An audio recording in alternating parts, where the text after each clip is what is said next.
Did you hear us? And Clyde's in some chat told me what you're on to, so.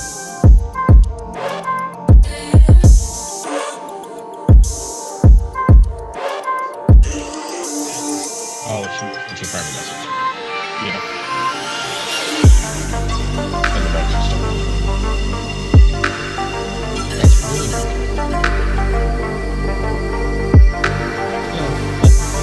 Just be right.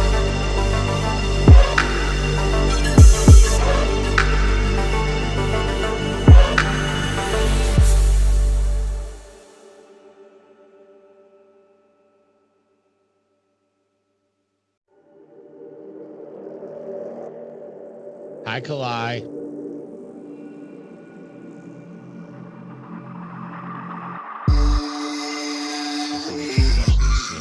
Targeted at me. We're not going to check that.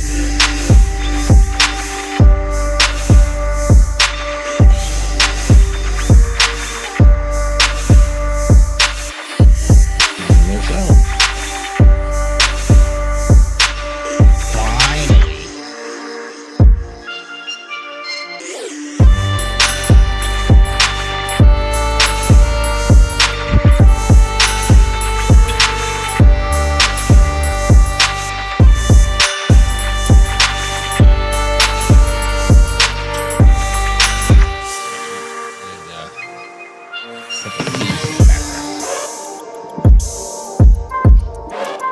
Yeah, I think the downstairs in the toilet actually gave her a squeak toy, and you can very clearly tell that she has a squeak toy. Oh, I said I'm just grateful you got rid of the purple penis behind it. Oh god, it's spooky. I should have said.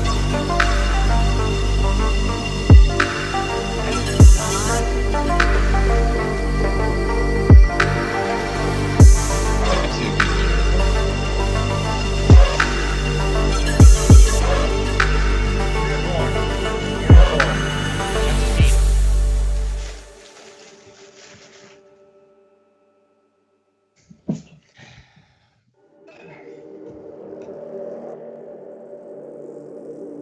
Building the agenda yet?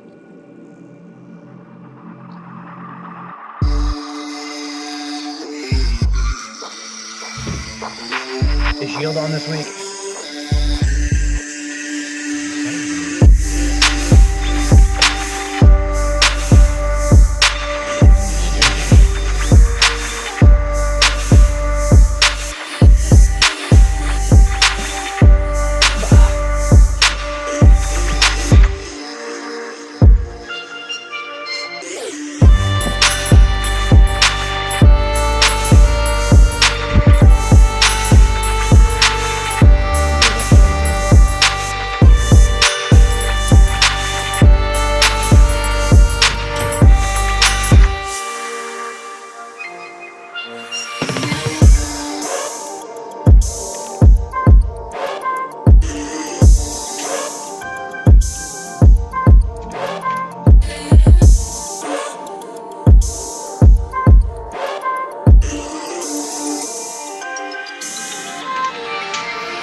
So what do you want to do, gentlemen?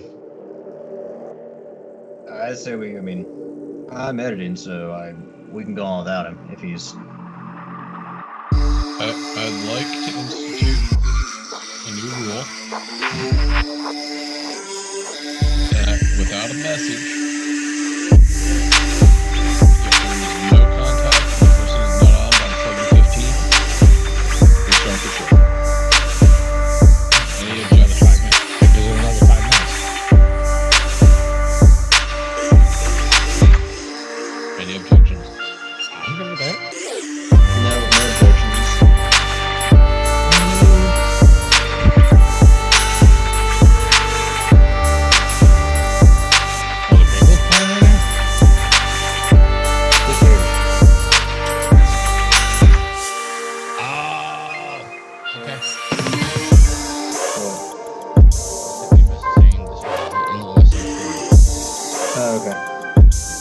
He may have said something like that. I don't remember.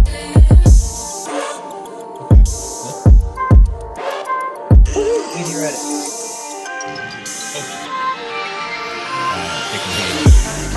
All right. Oh, easy Reddit.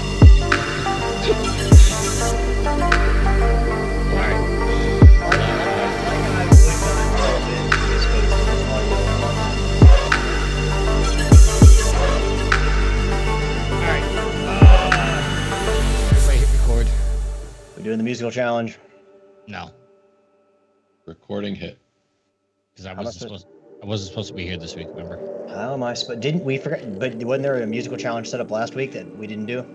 No, I did 3 the week before to count for that week and the 2 weeks I was supposed to miss.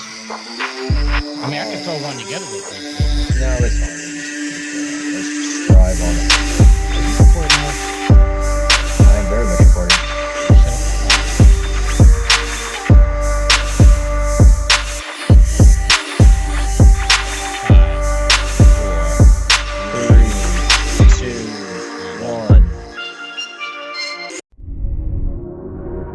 You are listening to Trophy Horse with your hosts, Tricky Nick, Alex, I Yield to No One, Sid, and Ender Phoenix.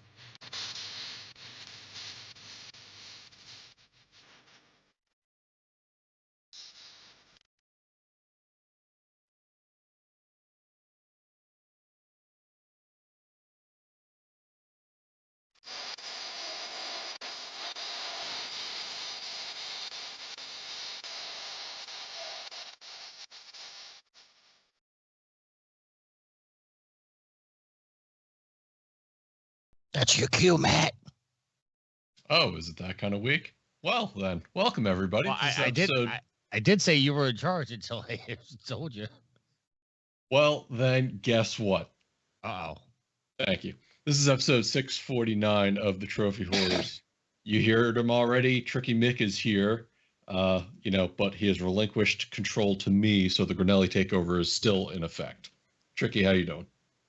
As he takes a sip of Coke. It's Dr. Pepper Zero. That is gross. Well, I gotta take care of myself nowadays. He says as he pulls a cigarette out of his pack. Yes. That's a dynamite combination there of health and wellness. Diet Dr. Pepper and a cigarette. I gotta tell you, I'm hurting. So. Well, I will tell you that the other day when Tricky was on camera and I saw how many packs of cigarettes he had on his desk, it was like the skyline of New York. He was trying to emulate the skyline of New York with how tall that fucker was. All right. To be fair, that was like 2 months of packs just stacking up. imagine how much money you'd have if you didn't have 2 months of packs stacking up. Oh my God. And you heard him giving wellness advice as well. We got with us Alex. How you doing, Alex? Doing all right. Yeah, I'm doing all right. Well, not doing all right because he's not here is Yield. So Yield is out with the family this week. So I was Yield, gonna say hope we you're having shouldn't probably fun. phrase it that way because people might think he's under the weather too. No, he's just at a family Thanksgiving function. So hopefully he's getting all the gobble gobble turkey that he wants. He may need a nap after this, but I'm sure he's feeling all right unless he does like I do and he eats until he's about to pop like a balloon. That tryptophan working early.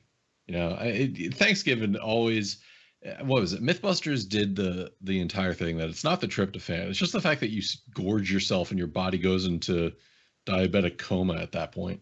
Well, it's just the heaviness and the starchiness of the food too, like all the potatoes and the stuffing, or depending on where you live, the dressing, and just the pie and the desserts and broccoli cheese casserole if you're particularly lucky. But yeah, there's just a lot of heaviness to that meal. Yeah, and I know my family, so we split Thanksgivings between my family and V's family. This year is V's family. And it tends to be a little less overdone because it's a smaller setting overall. Meanwhile, my family is a pretty big Italian typical family where everybody brings something. And it's just, yeah, there's a lot of food. And needless to say, I'm glad I don't live too far from my sister's, which is where we go for Thanksgiving, because I don't know if I'd last the trip back. Man, I need to know. You come from an Italian family? Do you guys do traditional like Thanksgiving stuff, or do you guys like throw that out the window and go for more Italian? Do we dishes? Italian it up? We talking about spaghetti and meatballs, lasagna? No, we do traditional Thanksgiving where we have the turkey, we get stuffing. My mom makes killer mashed yams, or not yams, mashed turnips.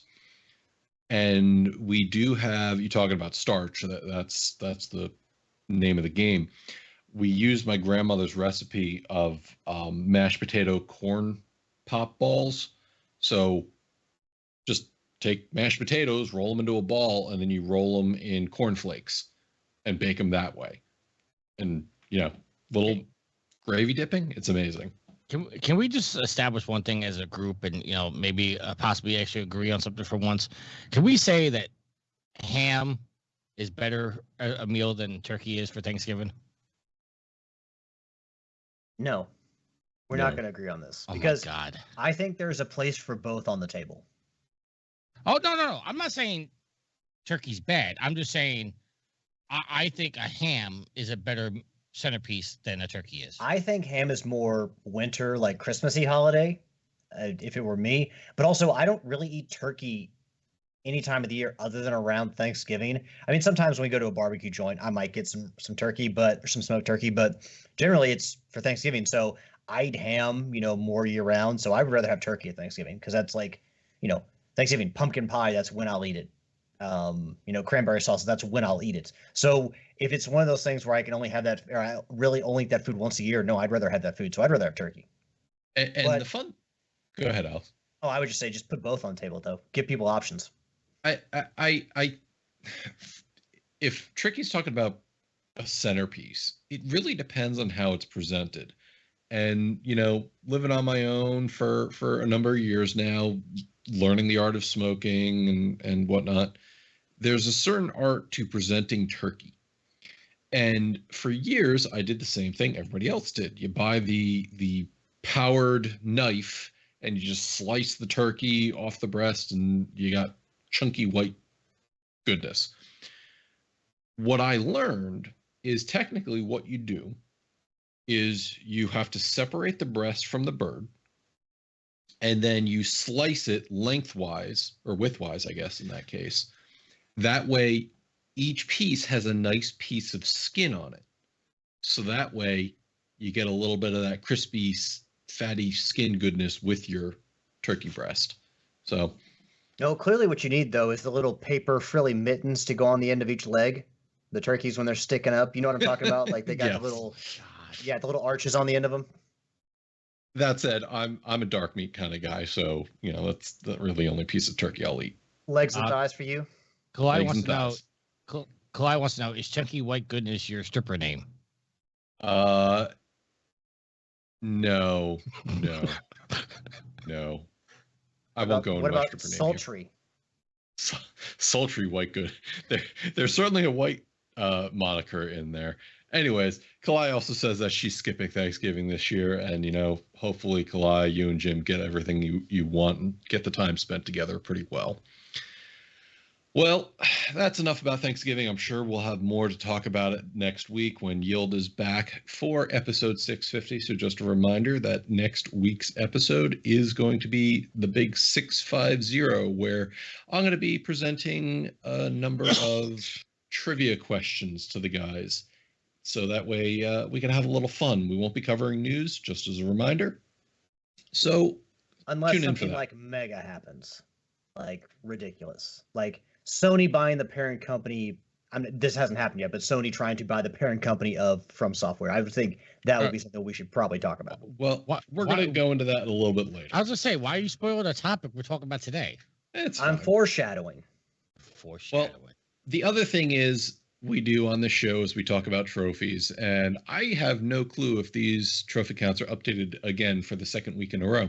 They have not, because I was expecting Yield to be here. And okay. Well, then I'm going to BS for a little while you guys pull up your trophy counts, because obviously this show is You know, it's a smooth run operation, except when one of the members doesn't show up and they're vital to part of the plan. You would figure after 649 episodes, we'd be on top of this, right? You'd think, but, you know, I don't care about trophies, so therefore I'm not doing it. Are you good with your trophies, gents? I'm working on it right now. Well, just you can say it out. You don't have to type it in. That way. I am level 960, total trophies of 33,914 with 979 platins. I got 2 of them. Okay. Alex? I am level 513, total trophy count of 10,262, and a platinum count of 182 in 181 games. I got a platinum trophy this week. After I did. Only after I got it. Tricky, how many games have I got the platinum first before you? It doesn't like, matter. Both you started a week and a half before me, and I got it before you. Yield is level 521, total trophies of 10,677 with 199 platinums. That's his updated count? Yes, I just read it off the PlayStation app. Awesome. I am still level 221 with the 1,328 trophies and 0 platinums because I really didn't touch the PlayStation this week. Sid is level 120 with 340 total trophies and 4 platinums. Okay, so he hasn't really touched base on that at all. Yeah. Okay. Sid did reach out to me saying it's gonna probably be a while before he's gaming again for a while. So not a problem. Sid, we miss you, buddy. When you get a chance, send in a message for episode 650. We want to play it. And this week, we are going to skip the musical challenge because when Tricky was on the show last time, he had 3 for us. So he's a little backlogged, got to get updated. And as you know, Tricky got the clean bill of health to talk on the show. So we appreciate him coming in last minute. So I while the guys were playing, I think it was Rocket League Thursday. I posed a question to Alex and Yield shot it down. But I thought about, instead of doing musical challenges every week, maybe we incorporate a Reddit thread of movie plots explained badly. And Yield didn't like the idea, but Yield's not here, so I'm gonna pose one to you guys. I do think that we should, instead of doing all these kind of, unless you just want to have some kind of trivia segment that encompasses everything. I just think that we should decide on one thing for sure. Maybe do this and ask the community which one they like better. But personally, I think we need to settle on one thing so that it's consistent. I am gonna settle on one thing, but I thought just to change it up for a little bit. For both of you, Alex, I already asked you a couple of these, so I'm not gonna ask you those again because that'd be cheating. This doesn't count for points. This is just for fun. But this is a movie. Gone with the Wind. Plot explained badly. Purple alien goes on a rampage across the universe so he can complete his rock collection. Are we writing these down? Because I know exactly what it is. No, this is just for fun. Say it. Avengers Endgame Avengers Infinity War. Yes. The purple alien being Thanos and the obviously. Yeah, the Infinity Stones being the rock collection. In case you folks can't tell, I'm bad at these games, so therefore that's why I'm the one giving trivia next week. I'm not going to be asked questions. All right, I got 2 more for you. Backwater Denizen decides to rise up against the man and takes out thousands and thousands of the man's workers.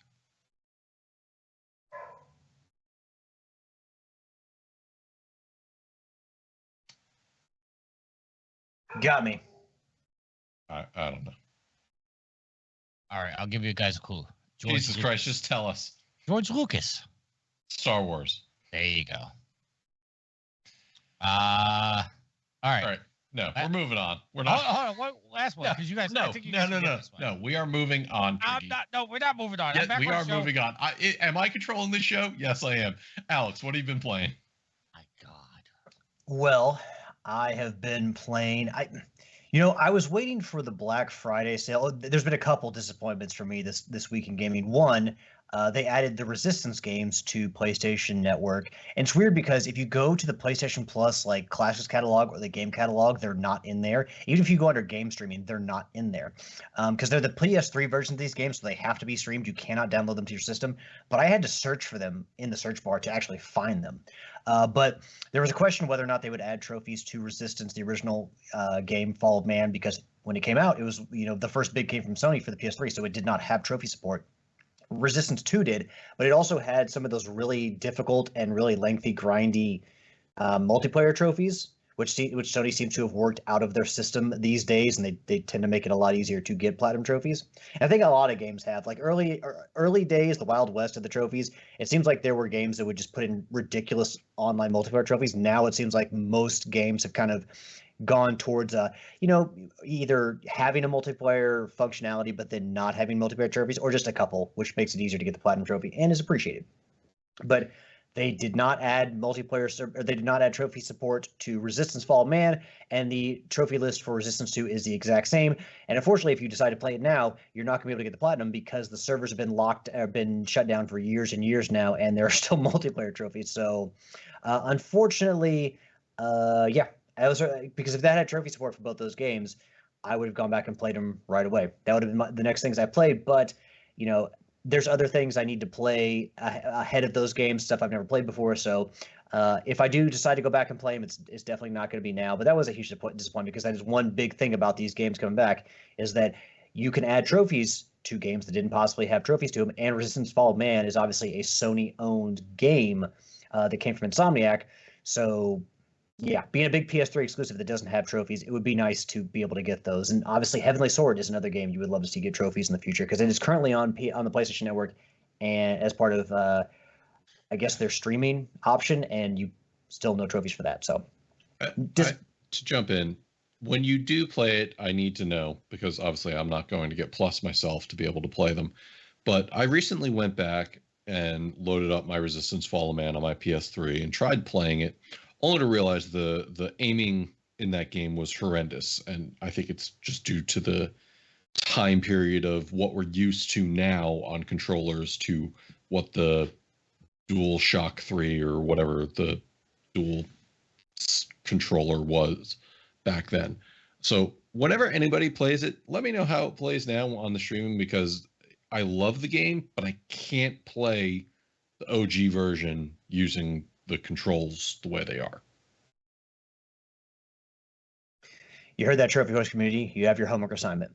But if you've never played the games before, I've played all three of the Resistance games on the PlayStation 3, so I don't really feel the need to go back and play them just yet. But if you've never played them, they're all on there. They're all really good. I would say Resistance 3 is my favorite, because it does, unlike the other two, it leans more towards focusing not just on the Chimera versus the humans, but also human versus human. And I think that element makes it far more interesting than the other games, other than just being in general, just a better overall playing game. The other disappointment was I was waiting for Black Friday sale to see what they would knock off of Astrobot, and honestly, the PSN Black Friday sales for games it's pretty bad. It's pretty sad. You think so? Spider-Man 2 has a big discount, but that game's also a year old, and I feel like at this point, if you've waited to play it, you might as well just wait for it to come to PlayStation Plus. They knocked $10 off of Astrobot, so it's 49 something instead of 59 something, and the sales cycle before this, the November savings, it was $15 off. So I've missed out on the extra $5, which I know is not a ton of money, but I'm also pissed at myself, because I'm like, I could have saved $5 more. I definitely don't want to fucking buy this now. So I want to play the game, but also like I'm pissed at myself for missing out on more savings and waiting for Black Friday. But yeah, $10 off. I understand it's a game of the year candidate, but good God, like you can do better than that. I don't know, Tricky. What are some of the games you think are really good on the sale right now? I feel like there's nothing. I there's something on the sale that I wanted. I did pick up, and I'll get more into it when we're playing. But I did pick up the Chaos Reign theory for Chaos Reign DLC for Mortal Kombat 1, which included all the characters. So I did pick that up, but I went through the entire page. I didn't really see anything that I wanted to play. There are some good games on there. There's some good games, but the discounts aren't great. Outlaws is on sale. But it's not a good discount. It's like what, $10 off? I don't know. I can't see because I'm logged in. Hold on. All I remember though is when I saw that price, I'm like, well, Matt's not going to buy that still. Outlaws is $20 off. I'll be $20. That's something. But I still don't think Matt is going to buy it. Spider-Man was down to $40. That's not a bad price for it. Spider-Man that game's a year old also. I mean, I don't know. Hogwarts Legacy is down to 18. Yeah, but that game's almost 2 years old now, right? Well, a year. No, it came out. It didn't come out this year. It came out last year in February. Did it come out in February? Yeah, it came out beginning of the year, so it's like almost 2 years old. I think you're nitpicking though, because it's still a game at a cheap price. I mean, you're judging that the discount should be more because of how long it's been out. I don't qualify that. I mean, it's fine. We don't have to agree, but I just think that there's not really a lot on there. So, like, there are some good games. But one, I just don't think the discounts are good enough for Black Friday. You know, like you have these end of the year Steam sales and all that, and I'm not saying Sony has to sell Astrobot for $4, but $10 off when you just sold it for $15 off. I mean, come on, you can do better than that. You can take $20 off. You can take $25 off. Red Dead Redemption's down to $20. Oh, good. Red Dead Redemption. How old is that? Red Dead Redemption 2. Sorry. How old is that? Sea of Thieves is down to $24. Although that's still not going to make Yield buy it. Well, no, because Yield doesn't want to have to deal with making a Microsoft account. I don't know. I just looked at there was nothing I wanted to buy. Nothing. I bought a DLC for Gigabash. They added 2 new characters. One that was very Megazord-like, and the other one was like a tiger with like a lion, an armored lion with a scorpion-like tail. And it was like $1 something off. And it's like, fuck yeah, I'll buy that because I'll support the developer. But the only other thing I bought this week was a pre-order for Rita's Rewind, Mighty Morphin Power Rangers Rita's Rewind, because if you're a PlayStation Plus member, if you pre-order it, you get a discount on it. So I was like, fuck yeah, I'm going to buy it anyway. So I went ahead and bought that, saved myself some money. But that's the only thing I bought. And that's not even part of the PlayStation Plus Black Friday. I don't know, Tricky. If you go through that sale, and I realize you may have bought more games than I have, but if you go through that sale and you're like, there's nothing I want to play or buy, like, you're telling me that that's to you a good sale? Like, a good Black Friday should be one of the biggest sales of the year for them. I mean, again, I can't really. When I say there's nothing that I wanted to play, it's because there were a lot of games on there that I already own. So like that doesn't. I don't apply that to me. Yeah, there was no games on there that I wanted to buy because I already either owned them or they just didn't interest me. But Again, I can't speak to the discounts because I don't see the prices because I've already purchased them, so I don't see the discounts. I think the important thing is, listeners, you all, the PlayStation Plus Black Friday sale, the PlayStation Network Black Friday sale is live. Go decide for yourself, see if there's anything you want. I was just highly disappointed with the sales because I don't. So you didn't pick up Astrobot? What? So you didn't buy Astrobot? No, it's $10 off. I mean, I don't know. If I feel like I've waited this long to play it, and it's only $10 off, I can wait longer. I mean, granted, I just got a platinum trophy in the game I've been playing, and I'm just kind of playing a lot of the other same games I've been playing. So real quick, I played Rocket League with Yield and Nitro on Thursday, kicked some ass in that. Played Ghostbusters Spirits Unleashed, just doing some more contracts and side hustles. I played a little bit of Shredder's Revenge, getting Mona Lisa hopefully up to level 10 here soon. But yeah, I mean, that's really all I've been playing is games I've already beaten, plus the game I got the Platinum Trophy in, the Plucky Squire. Got the Platinum Trophy in that. But you got after me. Yeah, Tricky got that first. I also got it, so kudos to both of us. But yeah, I mean, other than that, like, I've got really nothing new to play, and I'm still like, so heading into Black Friday, it's like, oh man, I'm sure I'll find something on. Nope, nothing. Did you go through the entire list? I did. I went through the entire list. What about, and hey, if you're playing Hot Wheels Unleashed 2, some of those DLCs are on sale for Black Friday, but that's only for playing it. All right. But anyway, before we go any further, Plucky Squire, I know that there are, with the trophy notes, there are some glitches in the game with some of the trophies, or reported glitches after the game came out. I can confirm that I used chapter select to get the missing art scrolls that I needed for that trophy, the art collector trophy. So that will work for you. If you miss anything in the first run, you can go back to chapter select and get those. And also, I know that there was particularly glitching with the Savior of the Glitch Birds trophy, where there's a aside from chapter 9, where there's 2 glitch birds, there's one in each chapter. You before had to go through and get them all in one run, because if you got them in chapter select, it would glitch the trophy out. I think because it would basically start your count all over again with the first one that you got in chapter select. From what I've read from the patch notes, they have recently updated that, so you should be able to go through chapter select to get all the glitch birds. But I will, because that glitch happened to me. I will tell you, you have to start from the beginning. Because I actually ran into a game-breaking bug in. But no, it wasn't with the glitch birds, right? No, it was, because I ran into a bug with in chapter 6, and that's when I called Alex and told him I was playing it. And then I had to go to a previous save to get past it because it was a glitch. And then I noticed every glitch bird I got after that, it started a new count.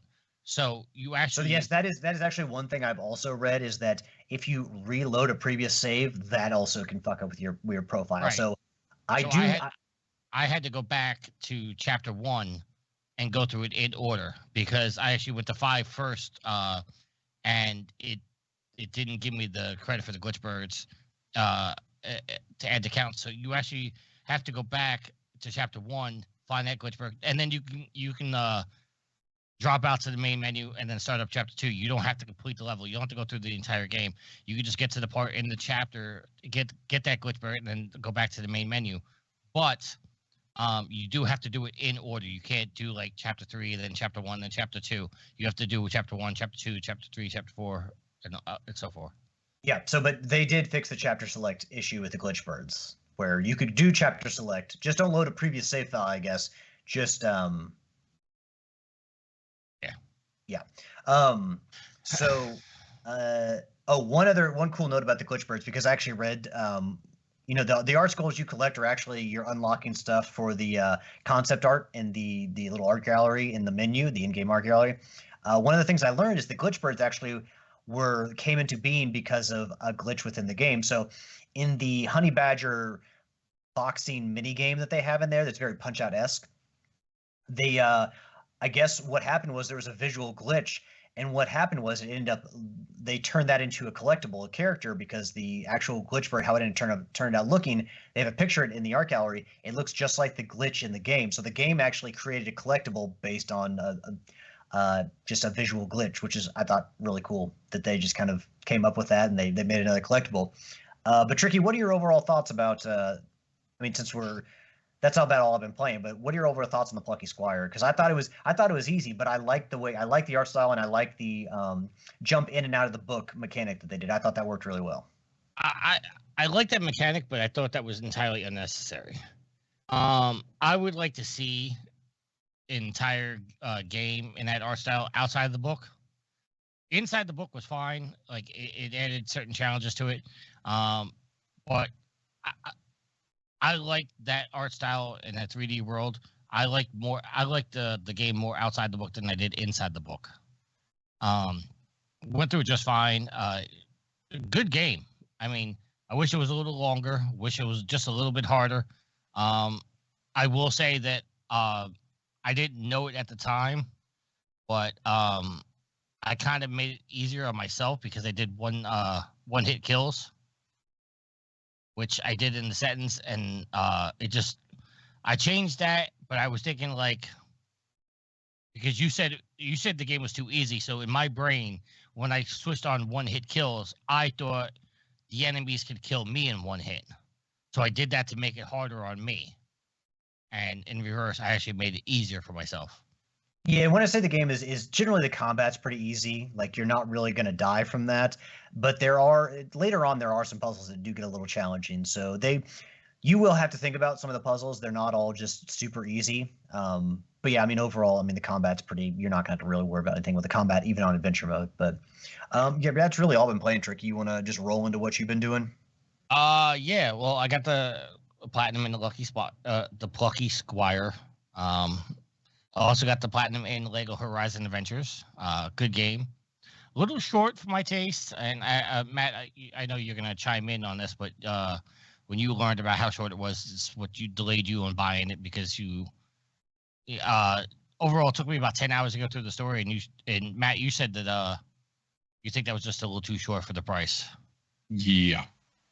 So, overall good game. There's a little bit of a grind at the end. There's a trophy where you have to get all your characters up to level 20. So I will give you a trophy tip on that. If you have a second controller, turn on the controller and bring that character in in your adventures with you. The good thing is as you go through the level, it constantly brings the second character to you, and they level up at the same time. So that's a way to get past that grind, so you don't have to go through every character and level them up all up to 20. That was actually the last trophy I had to get. Yeah, overall good game. They did change the Horizon story just a bit. The best way I can describe it is they Lego-fied it to make it silly. Because you guys know in Horizon Zero Dawn, Aaron is trying to find his sister. In her Lego Horizon, he was trying to find the ultimate donut stand. So this is like slight changes they made. Alex's head popped up with donut stand. Oh, Jesus. Like that's the goal of the game? No. That's just his personal side mission. Oh. Why? But the world of Horizon, there are no donut stands. Like, you may find the remnants of a donut stand carcass, but there's no donut stands in the world of Horizon because everything obviously, is destroyed and dilapidated and nature is taken back over. So, well, there were some donuts laying around that they wound up eating. In the trailer, didn't they have a thing about a hot dog? Yes. And I will tell you, the hot dog cart is one of the best weapons in the game. Of course it is. I'm sorry, but that's too Tricky. I'm glad you had fun with it, but that's too Lego. silly. What do you That's expect? too silly for me. That's too silly for me. I'm sorry. That's ridiculous. It's Lego. What do you expect? I do not expect Horizon characters in the world of Horizon to be looking for donuts. I don't know, Matt. Maybe I'm being too hard on the game, but that's just in a transition from realistic to Legos. That's just a bit above my. I just can't look past it. I don't know. This is a little too. What I didn't like is that they incorporated other Lego universes into this. They brought Lego City in there. They brought Lego Ninjago into it. Okay, yeah, that I don't like. It just didn't make sense for the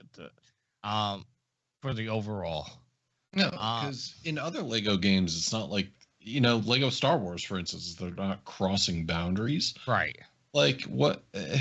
And for them to do that in a game as short as it is, that's padding content, if you ask me.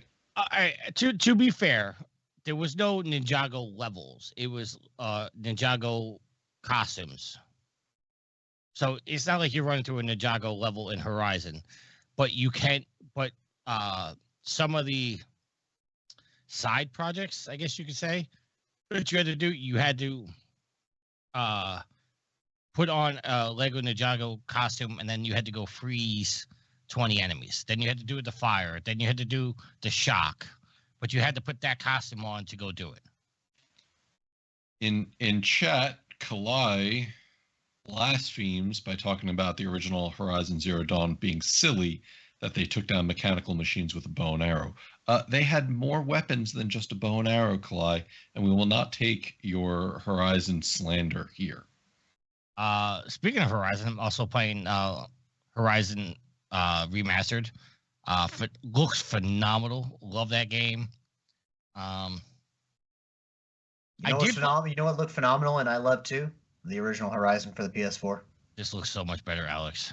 I don't care. It doesn't need to look better. It does not need to look better. You know what? Here's the thing. Stop hating. I'm gonna start calling you Kalai Clone in a minute. I don't know. I had to be mean to Kalai. Look. You know what needs to look better than the original Horizon? Horizon 3.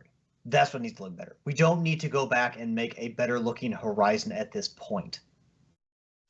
We've seen the graduation. We've seen the getting better of visuals from Horizon Zero Dawn to Horizon Forbidden West, and we expect another step up for the next Horizon game. We don't need to go back and revisit Horizon Zero Dawn. And they didn't even need to put out Horizon Zero Dawn because they already have a Horizon game in Horizon Lego Adventures. Sorry, yeah. Yes, Kalai, Horizon is on PC. Horizon is also on the Switch now with Horizon Lego Adventures. Nah, that's not the same. Played a little Astrobot, but I'm gonna take a break from that game because the last DLC bot, it incorporates a part of Astrobot that I hated the most. Matt, I don't know how far you in the game, and I don't remember when it incorporates, but if you guys all played Playroom, the power to use the monkey arms to climb, and you had to tilt your controller back and forth to climb up a wall and stuff like that. Yeah, I've reached that. I can't stand that power. And now you're trying to do it on a speed run, and I just can't. I can't coordinate myself back that quick to go back and forth with the controller, back and forth. So I'm gonna take a break from that and just come back later. And played some Mortal Kombat 1. I am currently 4 trophies away from that platinum. I was able to grind out 2 of the online trophies today with Mr. Priestley, who hopped on. We were able to knock out the King of the Hill trophy and the Taunt trophy. So those were able to get done. And I think that's all I've been playing. But I did pick up something that a lot of people are going to be happy that I picked up. And that is PlayStation Portal. And I have, overall, I like it. But I am running into a problem, which I'm going to get into a technical conversation with Mr. Grinelli over there to see if he can help me fix it. Because some YouTube videos aren't. So I got it a couple days ago, and it was after the recent update to allow the cloud streaming. I will tell you, the cloud streaming works perfectly. Perfectly works. The streaming from my console, I'm getting a micro stutter. Not enough to be game breaking, but enough to be noticeable and annoy. And it also makes the audio go in and out in kind of like a staticky hiccup. Again, not enough to be game breaking, but enough that it's like noticeable, and it's like I want to turn the volume down. I looked on videos that is your console hardwired? Console's hardwired. And the weird thing is I also reached out to Gareth and told him about it, and Gareth had pointed out that a lot of people said that after the recent update to the cloud streaming, the micro stutter went away for a lot of people. I don't know why it's micro stuttering, but I find it weird that it's stuttering when streaming from the console, but it doesn't stutter when it's coming from the cloud. Because I think it would be reversed. Yeah, so there's 2 things you got to consider. When you're streaming from the cloud, you're coming from an external source, and this is why it doesn't make sense. I agree. And essentially, it's coming from whatever hardwired connection external to your house, into your house, over Wi-Fi to the portal. I'm not certain the console streaming works completely internally. I'd have to look, because technically what's supposed to be happening, if you're streaming from your console's running the program, streaming it to your internal network and to your portal. If there's any indication that network traffic is going out of your network to come back in because of whatever service Sony's running, that could be one portion, but I can't say for sure that's how the service runs. I don't own it, so I've never researched it. So I'll need some time to look, and if you want to send me some of the videos you've watched, maybe it'll help me gain some insight too. Yeah, and it's the stutter is completely on the Portal, because I was playing the Portal in front of my TV, and the TV was not stuttering at all. Mm. It was only and when I say it's a micro stutter, I mean it's like very, very slight. I wonder if there's a way that the Portal is processing things differently when it's coming from the cloud as opposed to when it's coming from the console. That's an entirely firmware driven process, and again, I'd need more time to look at it. So a couple other games that I did play just to test out the Portal. I started playing Man and Medan, the Dark Pictures anthology. Started going through that a little bit. I played a little bit of Assassin's Creed Valhalla. Again, runs beautifully on the cloud streaming. I was very impressed. And the screen is a lot bigger than I thought it was going to be, and it's so crystal clear. And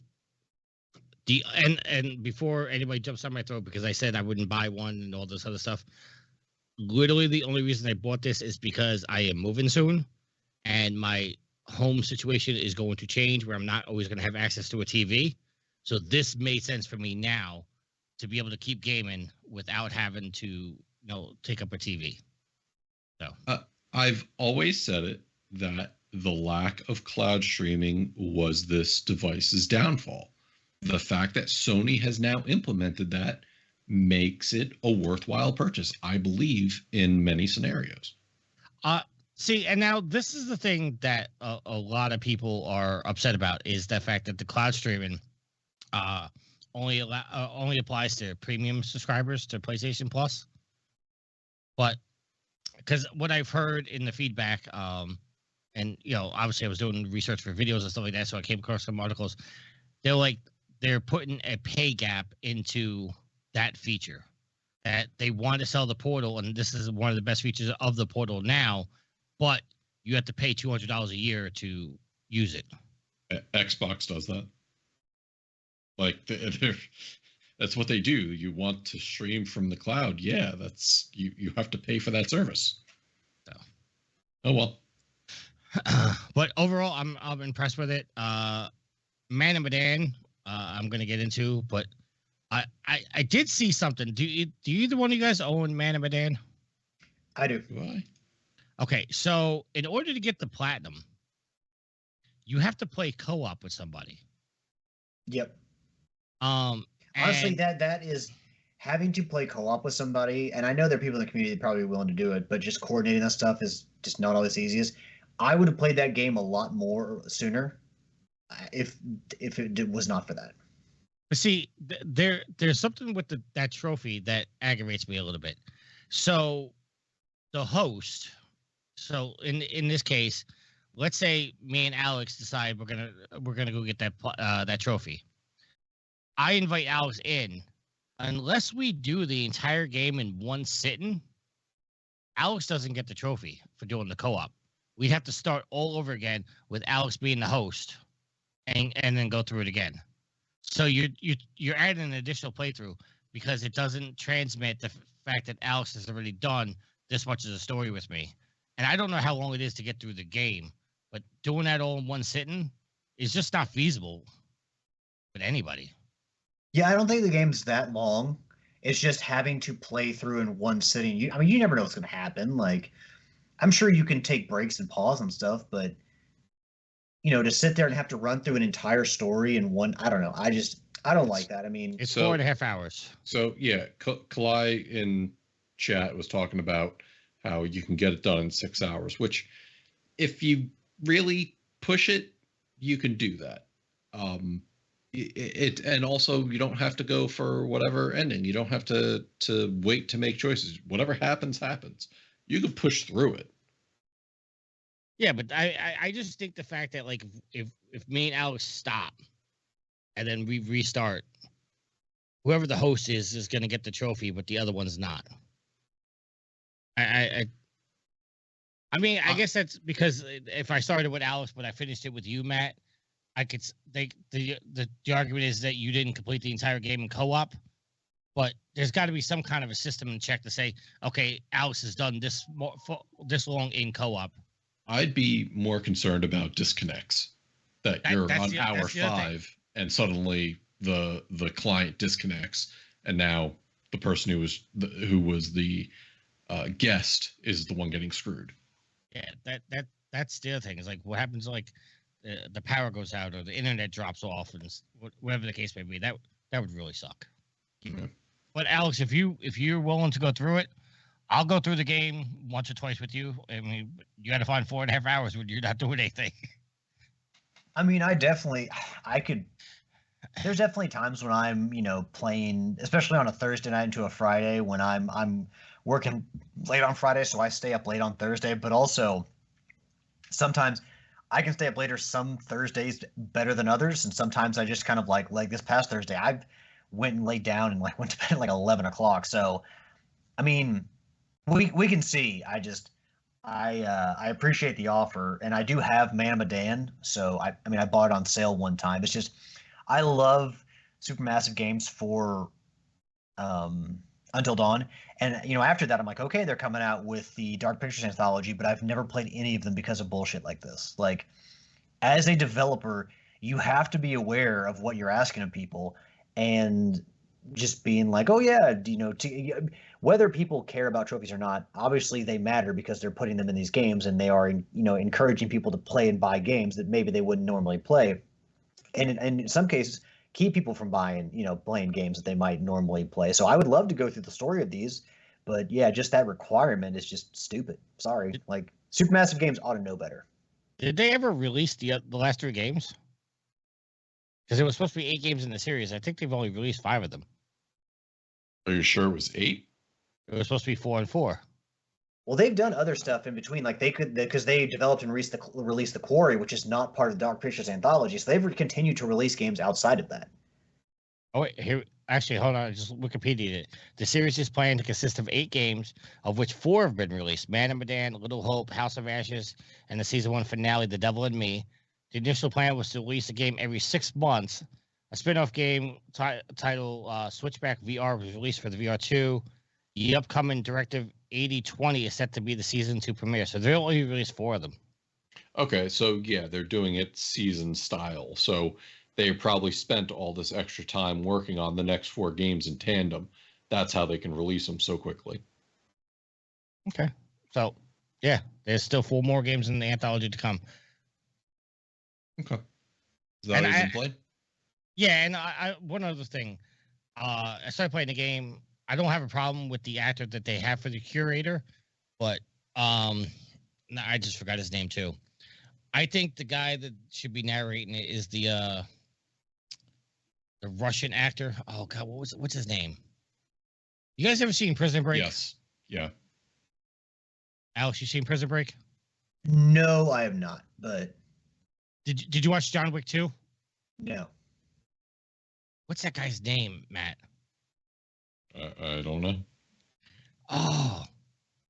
Well, while you're looking that up, the big thing about these games that they've been working on is the co-op. And Kalai says it honestly, with the way she's played through them, that co-ops make the games much better. And, I played through Until Dawn. I have not played the remake because I've heard of all sorts of technical issues and quote unquote improvements that they've made. So I've been looking forward maybe to playing some. Clyde, you and I should play through Man of Medan because I think I have it because of you. So we should probably connect on that some way, somehow. I mean, I'll go through it with you as well, Matt. Well, if there's only some way we could all 3 go through it together. So since you have it on the PlayStation, does that mean I get like the guest pass download? Or does it stream to me? I don't know. By the way, the guy's name is Peter Stormare. Stormare. Yeah. Alex has a picture of him. Just so you know. I know exactly who you're talking about. I can't remember. He's been a voice. He was in Until Dawn, wasn't he? I think he was the narrator in that one too. He was like the therapist, right? I think so. He's just got that voice like that. It's good for terrifying. Yeah, no, I know you're talking about. I don't even need to look at the picture. I know who you're talking about. I know there is crossplay, Matt, but I don't know if we can link up together. What was that? Uh-oh. Zelda flapped her head, and my microphone actually picked up the flapping of her ears. Oh, I was like, what just happened? It was very weird. Yeah, that's all I've been playing. Sorry, we're okay. A little long-winded. No, it's fine. People like hearing us talk about the games, and earlier Alex was talking about Star Wars Outlaws and how we've been waiting for a sale, and that whether $52 was enough for me to pick it up. So anyway, I've been playing Star Wars Outlaws for the past weekend. Alex is giving me, I don't know if that's a death stare or I'm a disappointed. No, I'm a little surprised because. Well, here's the real surprise and how I screwed myself out of $12. I'm sitting here looking at Reddit as we're talking, and the top comment in the Star Wars Outlaws subreddit is Target has Star Wars Outlaws on sale for $40, and Amazon has now matched the price. So if I waited 4 more days, I could have saved myself $12. But then I wouldn't have gotten to play it this weekend. Yeah, I would highly recommend. I mean, I guess Target's going to do Black Friday sales, but your best bet is doing that online, because if you go into a store, there's just nothing there. Yeah, no, and Amazon is good with their free delivery Friday, November 29th, or if you pay for shipping, you can get it on Tuesday. Point being is, folks, I did pick it up on Steam. It was on sale for $52 compared to the normal $70. And when I subbed to Ubisoft Plus, it was enough that I enjoyed it, and I stopped playing because I figured I'd wait for a sale, pick it up. I let my Ubisoft Plus expire. The unfortunate thing was I did not upload my save to the cloud when I stopped. The unfortunate thing is you don't see V dancing behind you. I do see V dancing behind me. So, unfortunately, when I started the game on Steam, I had to start over because there was no way for me to get that save file. I went back, I searched my system, I couldn't find a Ubisoft save file anywhere to convert. So, unfortunately, I had to start over anyways. But I made pretty quick progress since I knew most of the things. That's probably a better thing anyway, because there's a possibility that when you were playing, it did have the save bug attached to it. So it did, starting over may have helped you out a little bit. No, because if you remember, I ran into that save bug playing on Ubisoft, and I went out to the internet and found a save file that was that's right. Post-patch. You cheated. I cheat, yes. Okay. Yeah, I cheated to get back to the point where I was already at in the game. It probably had collectibles that you didn't collect. Yeah. Cheater, pumpkin eater. Oh, well. It's not like I cared about the trophies associated with it. Says the guy who played through the Plucky Squire from the start with a guide, a collectibles guide. Absolutely. Because I read about the Glitchberg bug. Speaking of cheaters, can I go over on a rant real quick? I guess. I was called out. Well, not really called out, but I was Will, who covered the Hukum story. I don't know if you guys saw Hukum. He's decided he's quitting PlayStation because PlayStation screwed him over. Fuck you, Hukum. You screwed yourself over. They banned you for legit reasons, and they gave you back your account, and you're like, oh, well, they stopped sending me things because I was cheating. Yes, you were. Even in your fucking apology video, you admitted how you cheated. The guy had 2,000 accounts on his PlayStation 5, and they were wondering why he had so many accounts. Who has fucking time for that? Who has time to have that many accounts? Unfucking believable. So, because he was having all these accounts and trophies, PlayStation was sending him stuff? Well, he had, for a while, he was the #1 trophy guy collector in the world, and he got like 3 or 4 Guinness World Records for it. And Sony was sending him stuff to as an ambassador of the system because he was on the biggest trophy hunt. But while this was happening, people proved he was cheating because he'd have 5 different people playing on his account. He was popping trophies like 100-hour platinums within like 30 seconds of each other. That's not fucking possible. You can't even pop the platinum on the system, close the game, and load up the new game, and then pop the next platinum. Like, that's fucking ridiculous. You had other people playing on your account. You were cheating straight out. Unfucking believable. And then Will left a comment saying all trophy hunters are cheaters. Go ahead, Alex. I don't know how that works out. I don't know how that logic works out. Oh my god. I mean, do I go through like the Plucky Squire? Like, I mean, I used a guide to help me find the scrolls, but I tried to find all the art scrolls on my own the first playthrough.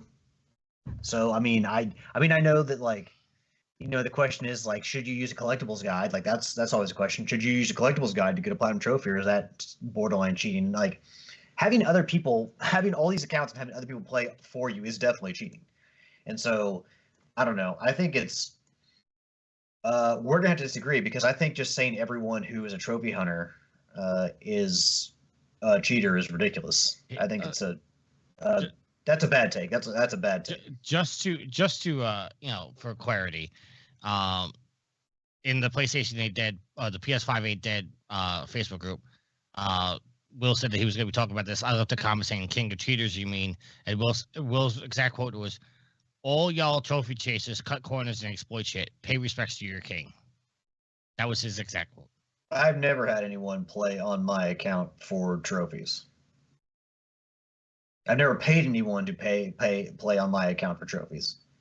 And you can ask Ashley, because Ashley gets annoyed at me because she's like, I wish I could turn off trophies on games because I will not let her play a single game on my account. Like on my PS3, she was playing a game. I can't remember which game it was, but she was playing a Dragon Age game, I think, on there, and she earned a couple trophies without realizing it was on my account. I completely deleted that profile from my PlayStation and had to make a new one on that PlayStation. Yeah, I remember when that happened. Because you called me up and said, how do I fix this? So yeah, I don't understand how, what we do as trophy hunter. I mean, yes, if you pay somebody to play your games for you, or you have someone unlock trophies for you, yeah, that's cheating.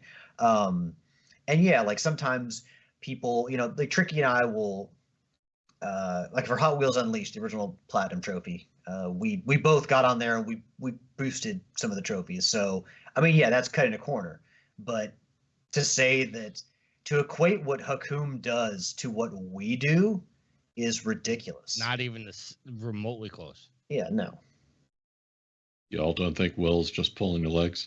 Oh, I know. I mean, possibly. I know he's trolling me, but the fact that anybody looks at Hakum, and there's other people out there. A lot of less known people. There are other people, but Hakum was so egregious of what he was doing, and it was so fucking obvious what he was doing. How that man ever got recognized by the Guinness Book of World Records is beyond me. Now, I understand Guinness probably doesn't give a shit about the technical things, but this is the Book of World Records. They have so many standards. I mean, hell, Corey, who did the longest Call of Duty live stream, I don't know exactly what record he was going for. They still haven't verified him, as far as I know. I could be wrong, but they still haven't verified him, and he followed all the rules. So I don't know. That's my little tangent. Sorry, Matt. Oh, I can continue on with what I've been playing. Yes, I apologize. I just had to get off my chest. I've been sitting on there for about a week now. Got it. So going back to Star Wars Outlaws, I got through the intro missions. I didn't fail any of the stealth missions this time because I knew exactly where I was going. I didn't even have to take advantage of the fact that Star Wars Outlaws now has for those of you who know the original version, you had no fail sections where if you were caught in a forced stealth section, it would kick you out and you'd have to start over. You now have the opportunity to start blasting your way out, which to me, in a Star Wars scoundrel type situation, that makes a lot more sense because, scoundrels stories and schemes tend to go sideways real quick, and they resort to their blaster very quickly if things go south. So I like that addition. Plus, they've made all sorts of quality of life stuff. Now, when playing Sabacc, you can fast forward through all of your opponent's movements. So you're not just sitting there watching the animations. It now quickly goes through all of their steps.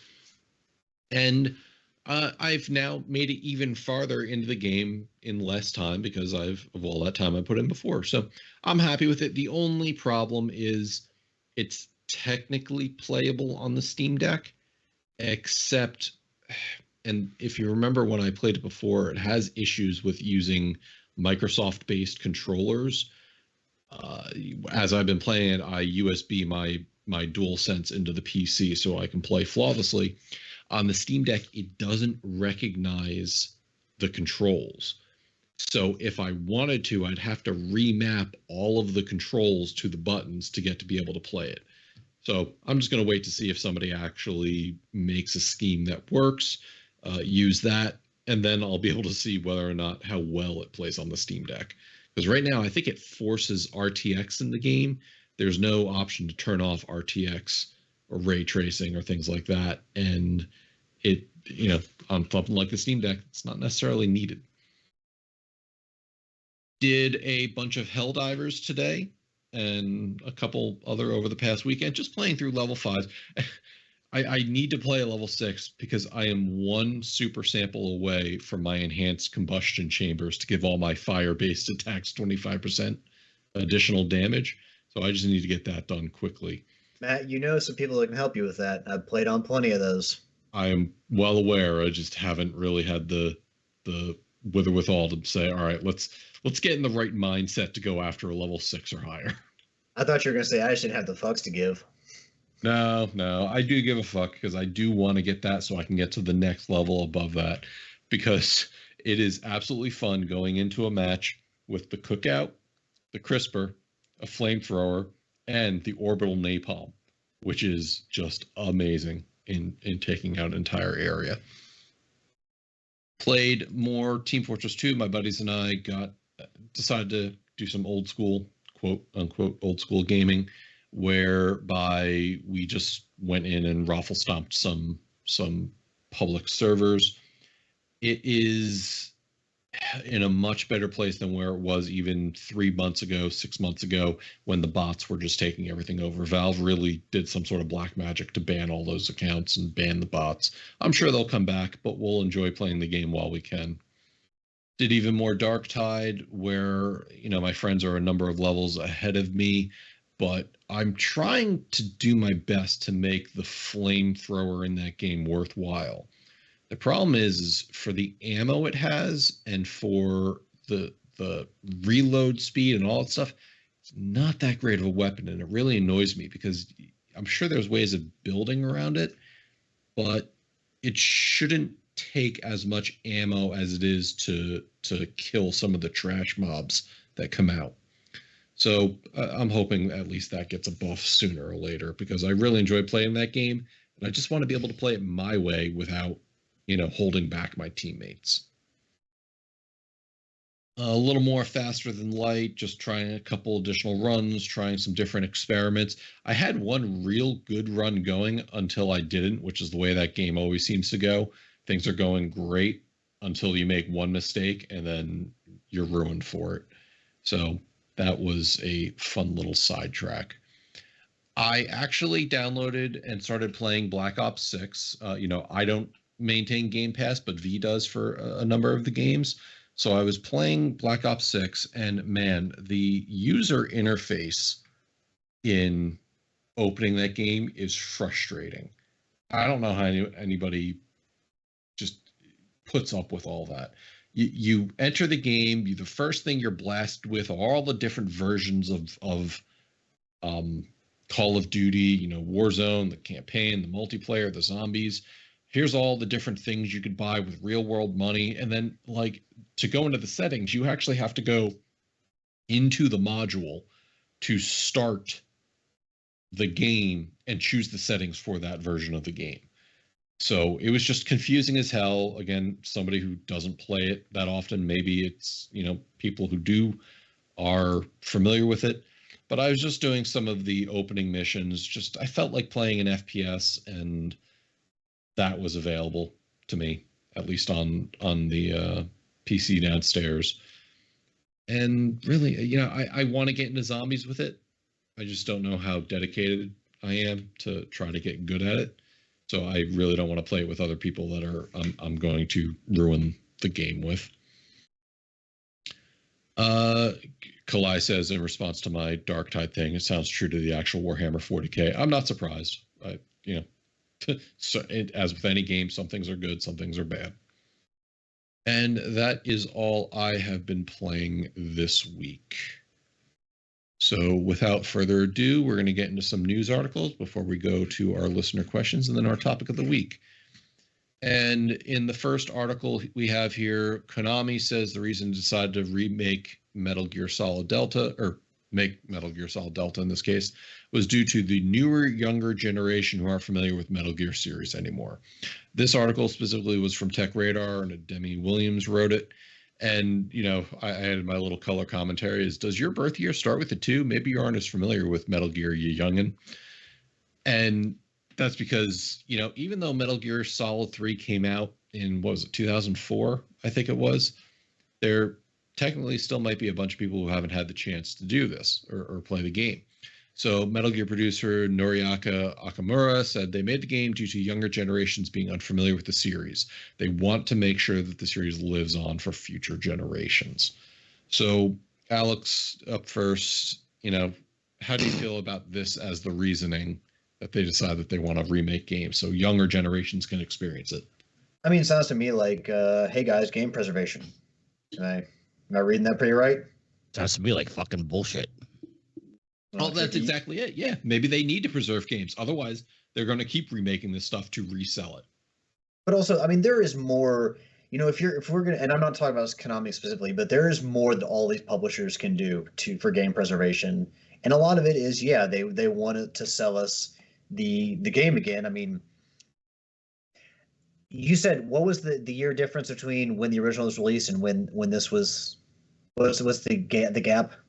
I think 2004, so 20 years. Yeah, so I think it's appropriate. Like you release a remake 20 years. I think we said, I can't remember exactly what it was. Maybe a remaster was 10 and past 15 or something was a remake. So I think it fits that bill. I don't have a problem with them and this being the reasoning behind that. Again, it's such a bullshit answer though. It's not any. Please, we've heard far more bullshit answers. I mean, this goes, again, along with game preservation, and we've heard so many more bullshit answers from Sony when it comes to why they do things. Tricky, go ahead and go, because that's really all I have to say. This is such a fucking bullshit explanation for why you remade this game. You remade this game because it's one of the most popular games in the series, if not the most argued. If you want to preserve Metal Gear for the fucking younger generations, you need to remake the game that everybody for the last fucking 20 years has been saying to remake, and that's Metal Gear Solid 1.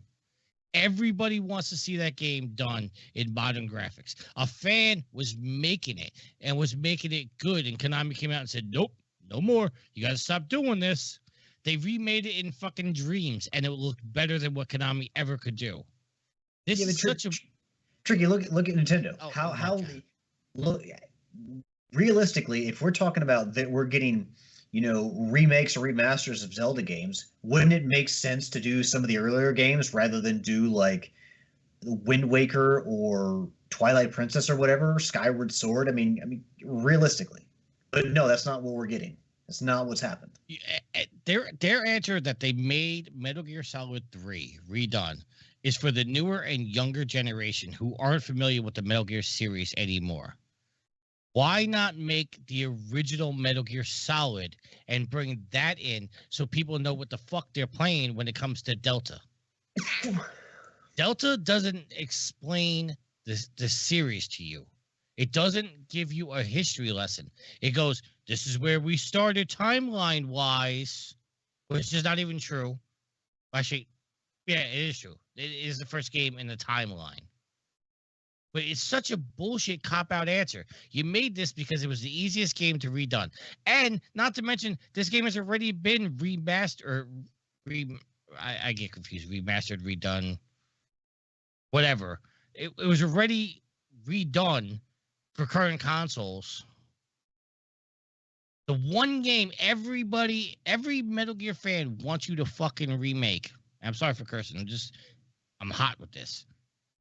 Is Metal Gear Solid 1. That's the one everybody wants you to redo. That's the one everybody wants you to remaster. I'm saying again? They already redid that one. No, they didn't. Twin Snakes. Bullshit. That's not Metal Gear Solid. That's a fucking cop-out Nintendo-ass pussy version of the game. Already? When it comes to Metal Gear, I'm sorry, I'm passionate about this game. The game was fucking phenomenal. It broke down barriers. It made people think about the way video games are played. I know it's been overdone and oversaid, but the fact that you had to take your controller out of port 1 to put it into port 2 to fight Psycho Mantis was fucking groundbreaking. And you can't do that now. Well, you can, but it's a lot harder to do that. Well, no. If you were to remake it now, they'd have to come up with some other trick. Well, there is a way to change your controller to player 2. Not as simple. No, it's not as simple, but yes. I agree in the aspect that this is a way for them to cash in on a remake. And again, Konami fucking up their relationship with Hideo really set the series on a downward spiral. Everybody remembers Metal Gear Survive. This, I think, is a good way for them to hopefully start getting back into the series and maybe focus on the series roots, because Metal Gear Solid 4, Metal Gear Solid 5, kind of out there in the way things were as compared to what 3 and 1 represented. 2 really started with the shark jumping aspect. So hopefully Konami is successful with this with the younger generation, and they can continue making more Metal Gears in the future. That makes sense. Hideo said in an interview that he did 2 to kill the series because he didn't want to make him anymore. Well, yeah, he's a driven guy that wants to make the games the way he wants to make them. And speaking of people wanting to make games the way they want to make them, EA came out and said that Battlefield 6 is undergoing franchise's biggest playtest ever to prevent another disastrous launch. This one from Insider Gaming, Tom Henderson. So, everybody knows recent Battlefields have not been doing too well, at least not comparably to the juggernaut that is Call of Duty. And with 5 and 2042 not doing too well at launch, the games usually take a good amount of time to get better via patching. So reportedly, the next game that they're working on has the most resources the series has ever had in franchise history.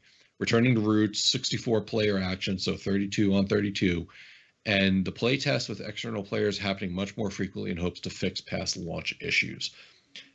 I'm not sure. I don't think either of you really were big into Battlefield back in the day. I was. I played the shit out of Bad Company 2, Battlefield 3, and Battlefield 4. And launches were always messy. Server issues, tech not working, but the games got better with time. I tried 1, I tried 5, I tried 2042, and nothing could get me into it. And part of that is because I was playing with friends in those older games. Now my friends have moved on to other games. They're not willing to give their money to EA, and I get that.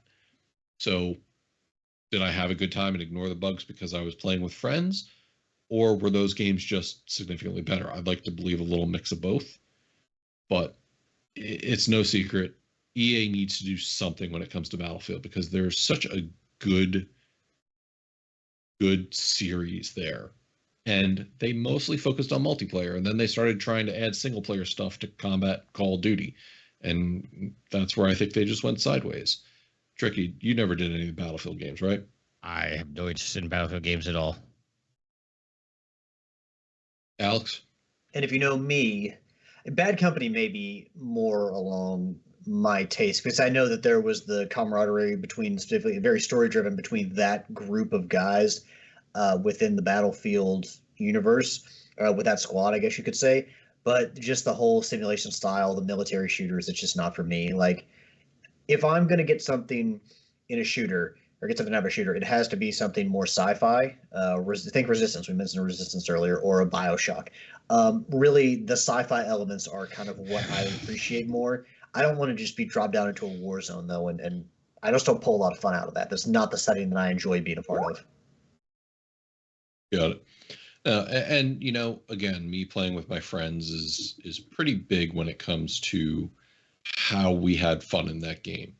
So I don't know, unless my friends plan on playing it, I probably won't jump into the next one, no matter how good it is. Well, here, let me ask you this, Matt. Do you think, and people have asked for it, do you think we'll see another Battlefield Bad Company? Because there's only been two, correct? And there's been nothing about it since. I don't think so. I don't know why, because out of the series, you talk about when it was good, had a good storyline, everybody talks about that being it. They don't talk about 3 or 4 storylines, because who the hell played those games? The Bad Company had like a genuine fun storyline about a band of brothers, whereas the 3 and 4 storylines were just more generic Call of Duty clones, and nobody wanted to play Battlefield for that. That is what you hit. That's the part of the problem, is that they are chasing the Call of Duty with Battlefield, and what they need to do is something like Bad Company, which is very different, because let's be real, they're never going to match. Battlefield is never going to live up to the standard that Call of Duty is. It's never going to attain the same sales or the same, critical acclaim, the same popularity. They need to stop thinking that that can in any way match Call of Duty, because all they're doing is just chasing the Call of Duty money. They need to instead lean on something more unique like Bad Company. Well, and here's where it really was successful. Bad Company 2, the multiplayer, had something Call of Duty never had. The highly customizable, and I know it was a pain in the ass for them to program in the Frostbite engine, but the destructible environments, being able to destroy, completely level a building that your enemies were hiding in, nobody else had that. Nobody else was doing that, and it gave an entire way to play the game. Excuse me.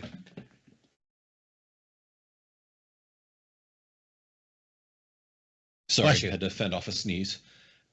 And, terrain was altered playing that multiplayer, because you're calling down artillery strikes. Tanks were laying into hillsides.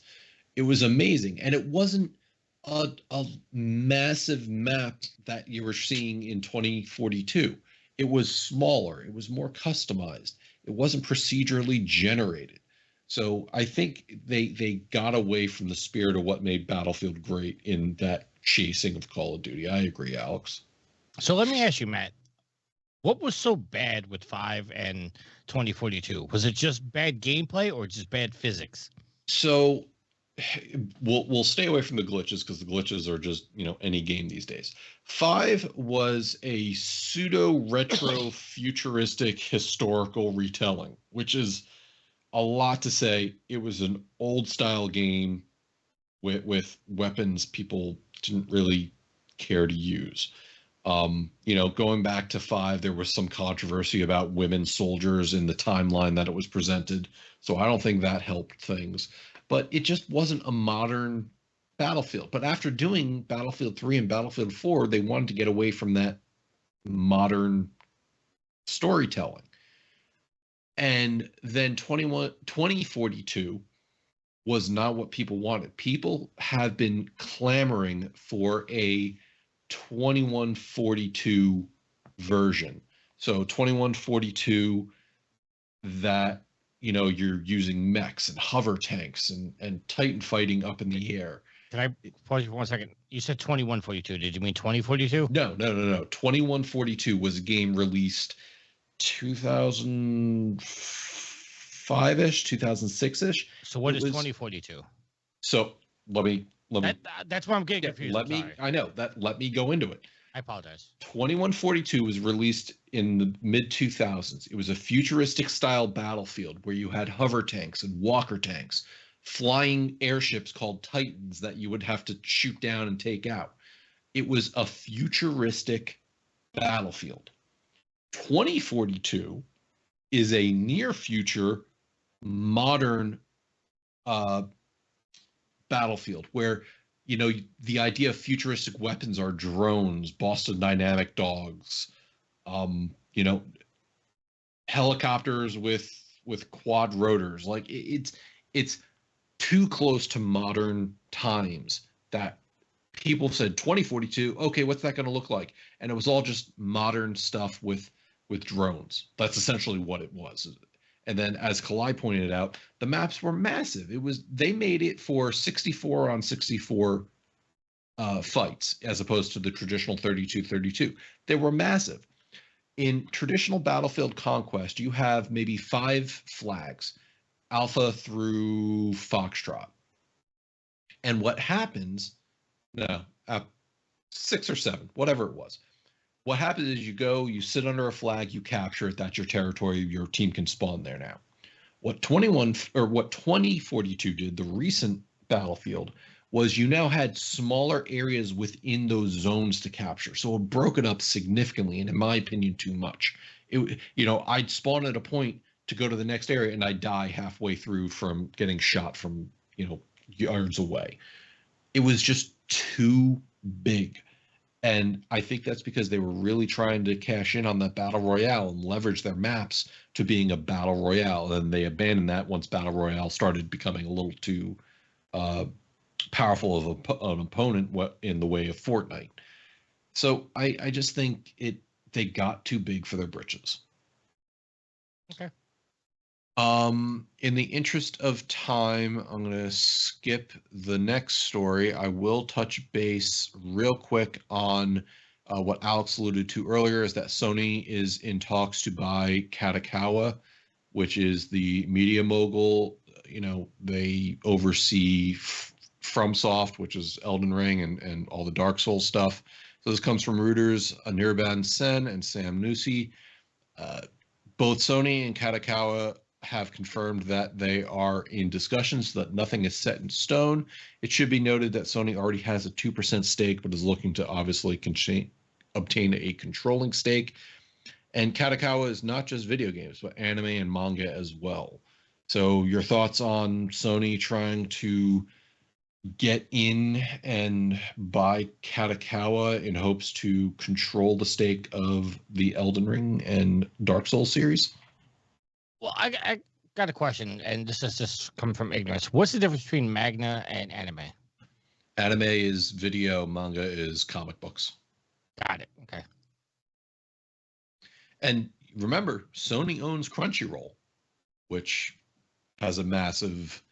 It's, the Anime Central. It's them and High Dive, because Sony also bought Funimation, which they've now rolled into Crunchyroll. Gotcha. I don't think I don't care if Sony buys them, but a lot of people are worried that if they do buy them, that Sony is going to basically gut this and bring down the quality of Elden Ring. Matt, I know Elden Ring is a game that you like to play. I tried to have you teach me the game so I can try to get into it. It didn't take. I got no interest in games like Elden Ring and Dark Souls and Demon Souls and all that stuff.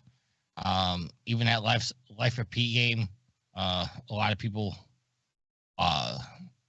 Actually, I didn't hear too much about people liking Life of P or Liza P, I think it was called. Yeah, because it was a Pinocchio game. Yeah. Or it was based on Pinocchio.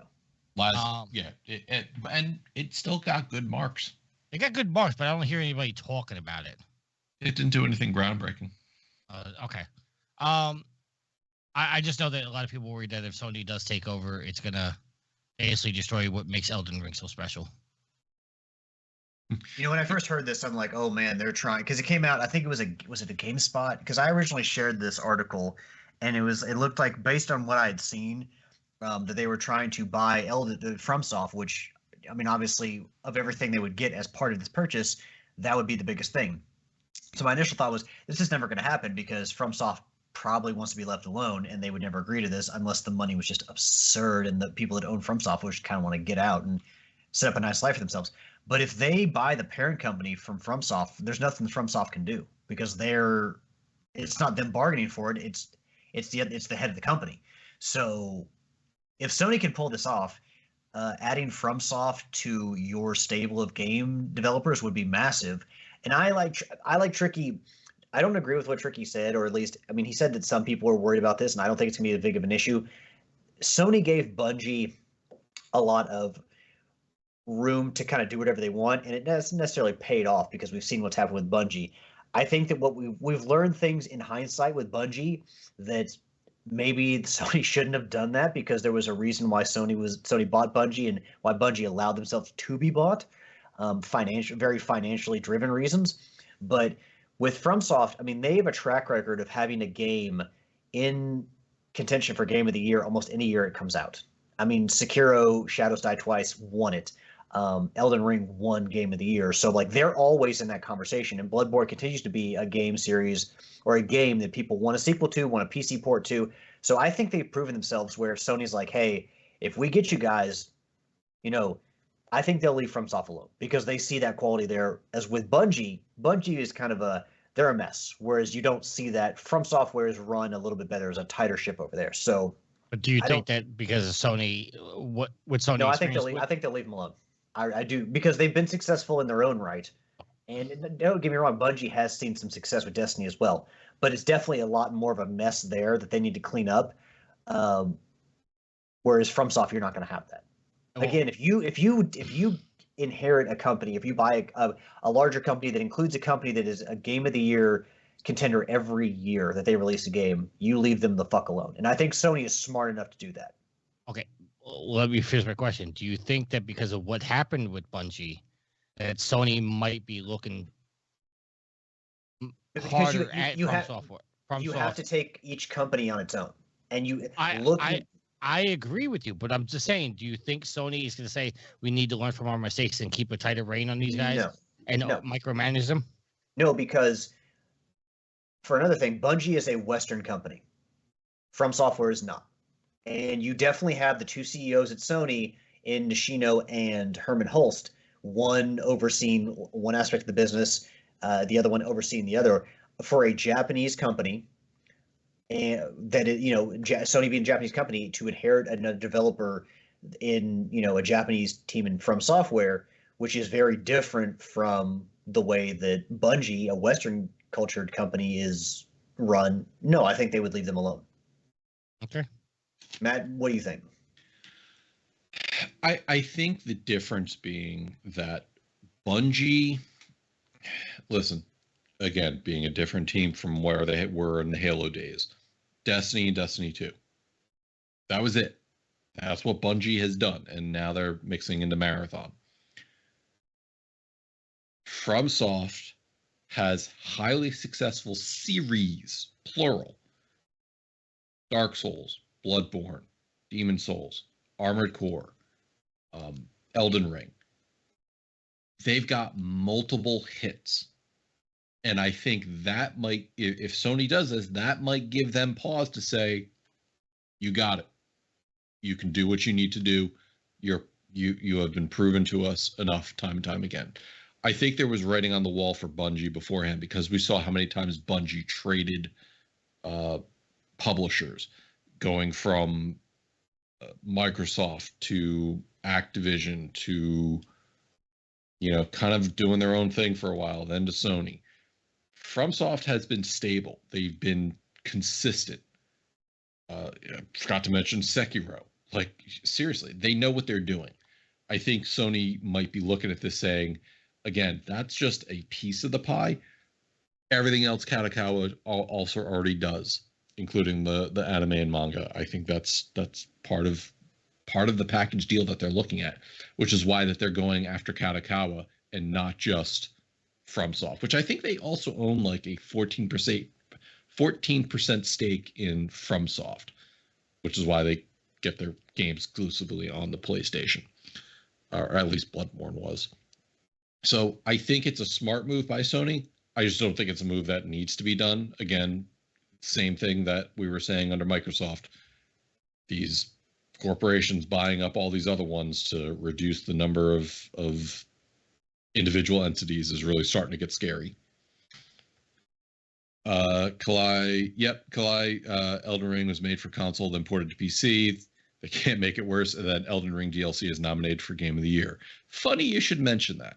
I was going to say that PlayStation games being ported to PC did have their problems for quite a while. They did. But talking about nominations, the next article before we get to listener questions, which Kalai, you may want to stick around for that. Game Awards. I want to talk to you both real quick. We're not going to go over all the nominations. We don't have enough time for that. So I chose 3 categories. And what I want for each of you is to give me the game you want to win that category, and then the game you think. So call the game that you think it's going to win that category. Fair enough? And I'm gonna take down notes here, and we will go through. So let's see. Why are you doing that? I just want to point out, I'm wearing a Green Ranger shirt, and just realized that I'm using a green screen, so you could literally see my background through my T-shirt. I can't see that on the stream. Ugh. Yep. Thrilling audio. Oh, I was trying to fill time while you were getting your sheet together. Well, it's together. So the categories we're going to cover are the Game of the Year, the best narrative, and the most anticipated. So here's what you got. Game of the Year is, if you have the notes up for the listeners, Astrobot, Balatro, Black Myth Wukong, Elden Ring Shadow of the Erdtree, Final Fantasy VII Rebirth, and Metaphor ReFantasio. So, tricky. I'm sorry, no, the way I have this written, we're going to go to Alex first. Alex, who do you want to win, and who do you think is going to win? I really don't have a horse in the race since I didn't play any of these. I will say that I want the game that I think will win, the game I want to win, are one and the same. Okay. Because again, I subscribe to the idea that DLC is not a game, and therefore I do not include one of these in contention. So, Amen. Astrobot, I think, is a game I want to see win, and the game I think I will win, because it is like PlayStation's Mario. Okay. Tricky. I want Astrobot to win, but I think that Black Myth is going to win. Okay. I am going to say I think Black Myth is going to win, but I want Balatro to win, just to kind of upset the balance. What you can't see is that V is holding a gun to Matt's head in this shot. No, seriously, for Balatro to even be nominated amongst these games, again, being the indie darling gem that it is truly trend-setting. It's astounding. I that's why I want it to win. Can I just say, I don't even know what the hell that game is. Never even heard of it. Take poker, and this is going to sound weird, but gamify it. Okay. I know. I told you it's going to sound weird. I don't play it myself because I am horrible at poker, and the way it's explained to me is, do you like poker? And I go, no. And they say, all right, don't even bother playing it. There's these things about jokers and the way they get used. Kalai can probably talk about it. She says she wants Balatro to win, but thinks Final Fantasy will win. It's basically a video game version of poker with video game tropes. So that's all. That's the best I can do. And I just want to reiterate Alex's point. DLC should not be included in Game of the Year. I agree. And the fact that Final Fantasy VII Rebirth is here tells me, again, they have enough games in a year to make a best DLC/remake category. Absolutely. All right. Next up, best narrative. Glide just said you do get to cheat at poker. Yes. Well, you can cheat at poker anytime you want.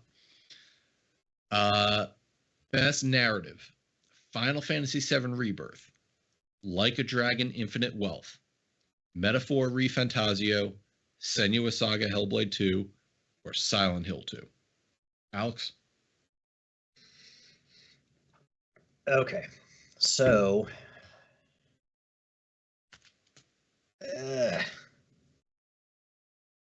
because for me, like I look at these games, I don't know a lot about Metaphor. Like a Dragon, I see like how the Yakuza games tend to be like goofier, and I don't know necessarily that with some of these other games that that is going to stand out quite as much, especially when it comes to a serious narrative. Uh, I want to say Senua Saga, but also that game didn't do very well. Don't write that down, Matt. It's not my answer.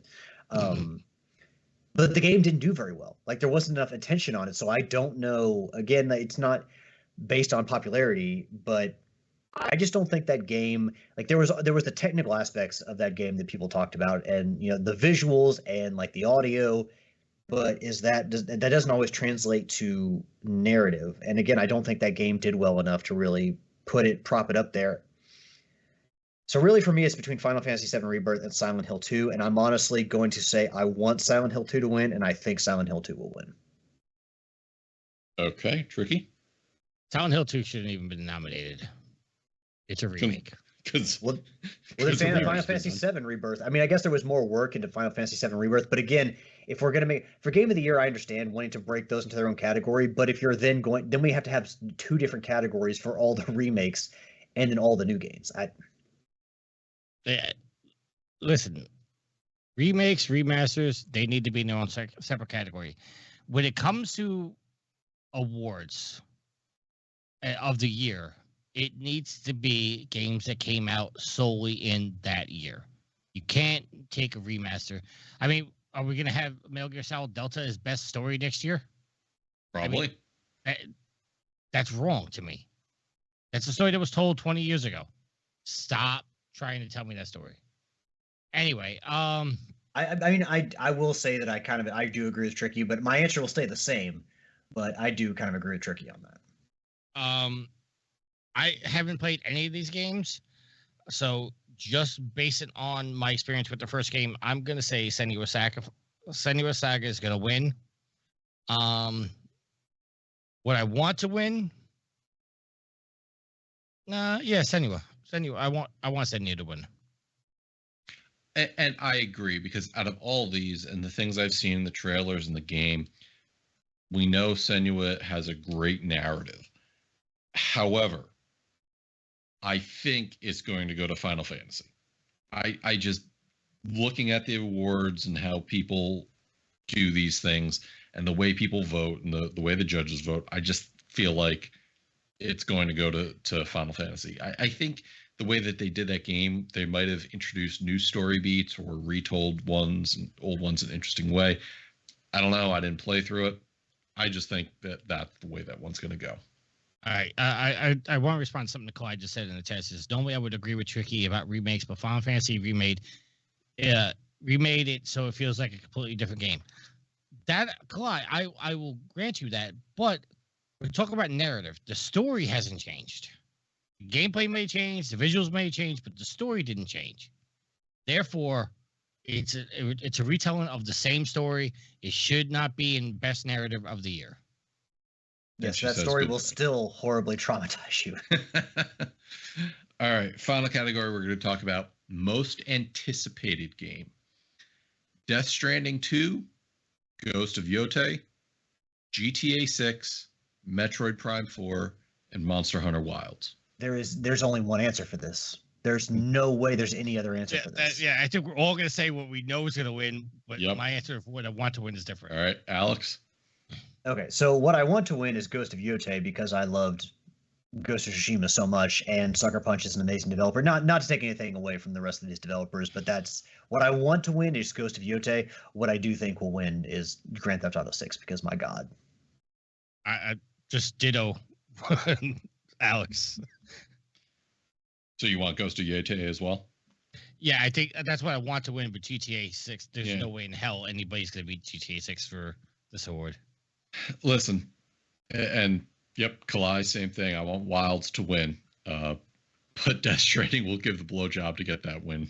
She's calling it for Death Stranding.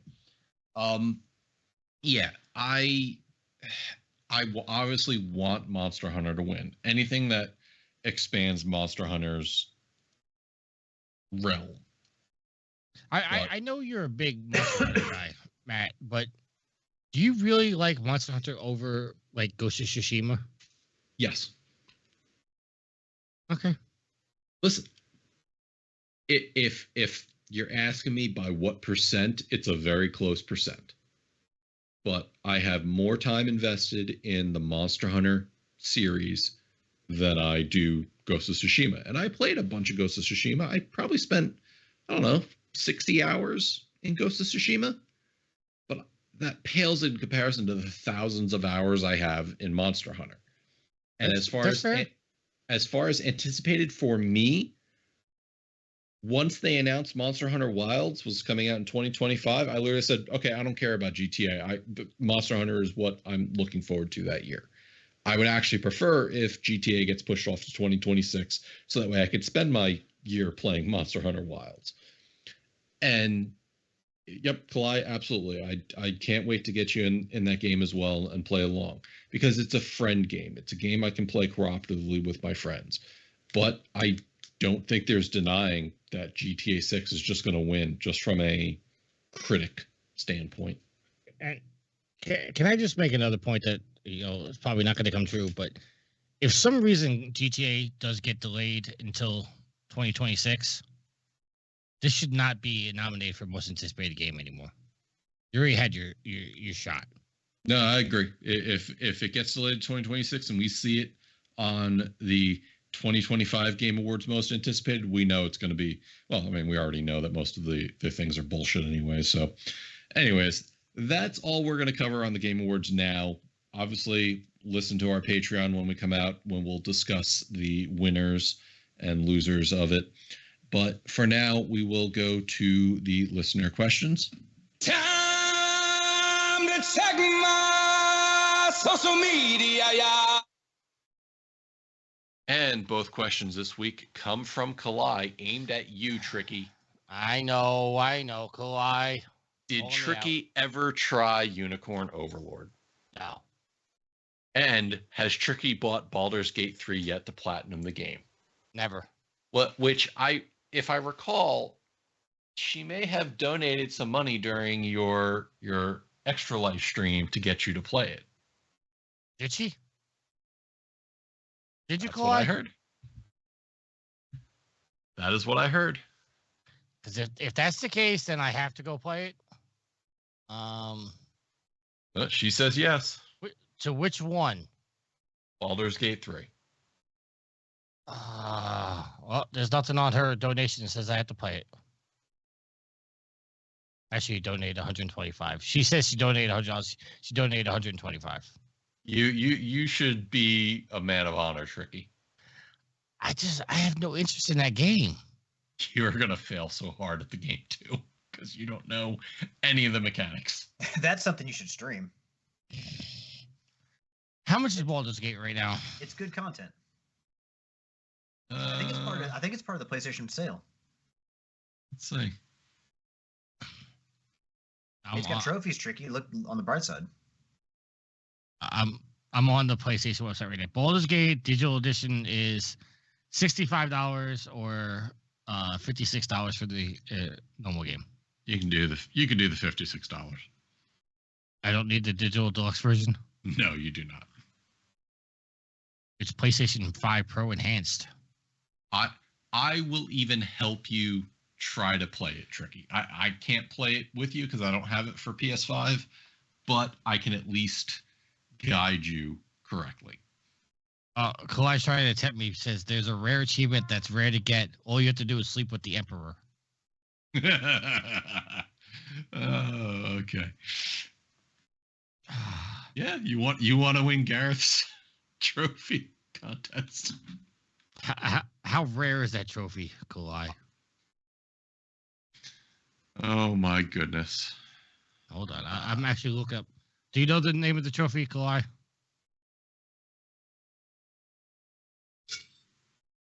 Last I looked, 11%. That's 11%. not even close to having the lowest on. All right. Well, I tell you what. Real quick, we'll go around table. We'll talk about our topic of the week since we're coming up upon 2 hours. For those of you who know, it's Thanksgiving time in America. So my question to the group, and I'll give you a second to think about it because I'll tell you mine first. What are some of your favorite food-related items or scenes in gaming? And I'll start us off by saying the cooking scenes from Monster Hunter World, because the things that cat can cook look delicious. Giant slabs of steak with fish and rice and everything built into it. Like, they put some serious work into making the graphics for that cooking scene. So definitely something I would like. Either of you have fun cooking items or scenes from games? I know what else is not going to say. What's that? Overcooked. Oh yeah, no, fuck that game. Fuck Overcooked. I just thought it was gonna be some cozy little cooking game, and no, it's fucking adrenaline laced bullshit. Sorry. I had to bring up the chopper for a second. I do have an answer if tricky. Oh no, go ahead. I'm sorry. I'm derailing you. Go ahead. So one of my favorite beat 'em ups of all time, Castle Crashers. They've got a ton of different unlockable weapons, and of course you have your animal friends that you can unlock along the way to help you on your journey. But I'm gonna focus the real thing that I saw in Matt's question was the weapon. So plenty of food related items to choose from carrots to fish to chicken on a stick to kielbasa, lobster, ribeye. I mean, that game has a ton of different things. I think one of the DLCs even had an electric eel. So my answer is the weapons in Castle Crashers, which range from ridiculous to awesome. Love that game. So. Okay, tricky. I don't really have an answer. I will say that the food in Final Fantasy 15. You're not going to say snake. You're not going to say snake eater. Snakes. No. No. The food in Final Fantasy. I think, was it 15? Yes, that's one I was actually hoping you were going to talk about, because that was also amazing seeing the things that they came up with in that game. And the way they looked was phenomenal. Like, I actually saw it looked like I was actually looking at a real picture of a cup of noodles.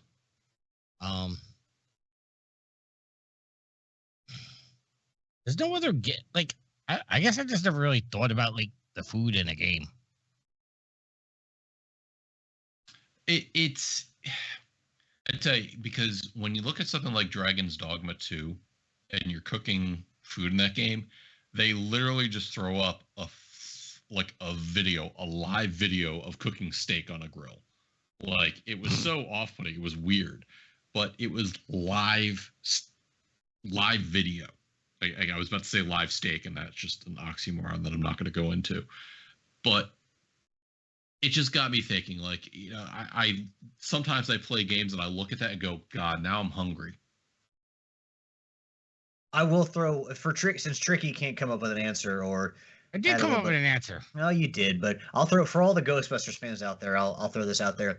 There's a scene in the Ghostbusters video game for the PS3 and the PS4 where you go to catch Slimer at the Sedgwick Hotel, and you have to catch him in the dining room, the fine dining room, the big banquet hall. And of course, there's all kinds, like, there's a big feast out there. They're getting ready for a party, and Slimer's running around destroying shit. And, you know, you're likely destroying shit with your proton pack.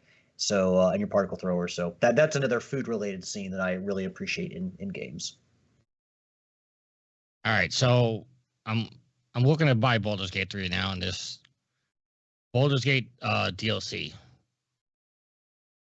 Not important. Okay. Kalai, I'm buying start with Baldur's the Gate game 3 right now. Just start with the game. Don't worry about DLC. Okay, hold on. And you can even play on a mode that makes it like super easy, so you don't have to worry about all that extra crap. What kind of gameplay am I looking at? Like top down role Diablo style? Turn-based combat. All right, Kalai, I'm buying the game right now. And she says the achievement is called Mind Blown. Yeah, I'm looking it up right now. I gotta see the percentage on this, you know. Is it worth trying to sleep with an emperor? What's your answer there, Matt? What? Did you give an answer? I don't know. Yeah. I started off with saying Monster Hunter. Distracted. That's fine. You're worrying about sleeping with an emperor. Okay, it's at 18.21. It's only a rare. Romance the emperor. Well, you have your mission. Okay, the platinum is a very rare at 5%. Well, you have your mission. And our mission for tonight is done. So with that said, we're going to do some shout outs. Alex, sir, why don't you start us off? I want to give a shout out to our awesome community, the fuel to the fire, the Trophy Horrors, our listeners. Thank you all very much as we wrap up 649 here and move into 650. So glad you all are here with us, and thank you for your continued support. It's the only way we have gotten to this point. Special shout out to tonight for Kalai for staying in the chat and submitting questions as well.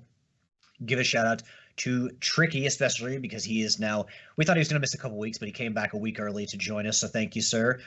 Shout out to Matt and as well as Yield, who is not here tonight. He's spending time with the family. We, of course, all get that because, it's Thanksgiving time. So the holidays are sweeping in and, time with the family is incredibly important. So last but not least, give a shout out to my loving and awesome girlfriend, Ashley. I love you, hon. And that is going to wrap it up for me. Tricky.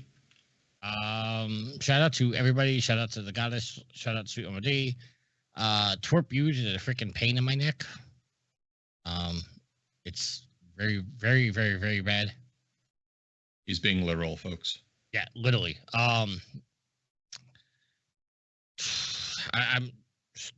been so much pain. I haven't had a chance to start moving, and that's not making my landlord too happy. So, hopefully, I'll get back to it. Yeah. Shout out to everybody who's sent me messages, looked out for me. Appreciate you. And shout out to Kalai. Also, a twerp you to Kalai for making me buy this damn game. No one made you buy this game. You willingly accepted that money in exchange for you to buy that game. Not true. I didn't say. Wait, I did. Wait, Kalai didn't choose that thing. There's a thing on my Xbox page to pay $10 and make me play the game. Yeah. But she didn't choose that option. There's an error. Oh, I can't install Baldur's Gate. I don't have room on my hard drive, Cly. So Sorry. Take some stuff off. Take Division 2 off.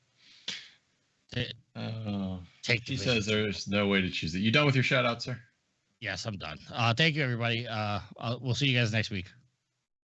Thanks to Kalai being in chat tonight. Thanks to Alex and Tricky for recording. Tricky especially coming back a little early. And as far as everything else, remember channel3.gg to gamify your social media. Shout out to the Trophy Horrors community. Shout out to Zelda, who is wanting to go out now. And shout out to my wife, V, for everything you do on and off the show. And I know I keep forgetting this, but thank you, Will, for your contributions for the thumbnails you give on our weekly shows. And with that, I'm going to say time for the Trophy Horse to eject. Tricky. Happy trophy hunting.